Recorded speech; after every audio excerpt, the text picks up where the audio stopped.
Tai šiandien turėjot galimybę grįžti į savo jaunystės namus ir apžiūrėti tuos namus, tai turbūt prisimenat, kada juose gyvenot? Tai prisimenu. Aš dažnai pravažiuoju su broliu kartu pro šitos mūsų namelius į kapines, kurios čia yra šalia, nes mūsų kapai, giminė, senelių yra būtent čia. Mes čia gyvenom, atsikraustėm 59-aisiais, gegužės, man atrodo, pačioj pradžioj, gal net gegužės 1. Va, ir iki 66-ųjų gyveno šeima, o aš metais anksčiau išvažiavau į Kauną.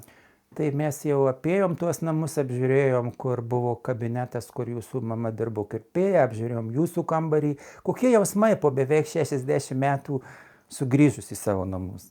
Visų pirma, aš labai noriu padėkoti tiems žmonėms, kurie dabar čia gyvena. Nes namas ir aplinka yra puikiai prižiūrėta.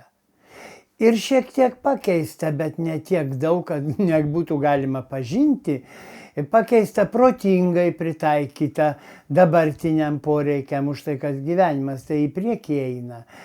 Na, o mano kokie čia sentimentai, tiek labai daug metų praėjo, aš prisimenu ir vieną kambarį, ir kitą, ir virtuvę, ir kaip čia buvo, ir kaip čia gyveno šeima.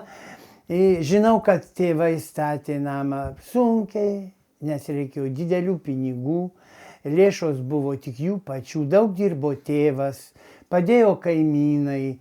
Nu va, jeigu čia būtų kokia suvargusi trobelė likusi, tai gal man būtų kažkaip lyg gailu, nes tas namas buvo labai neprastas tiem laikam.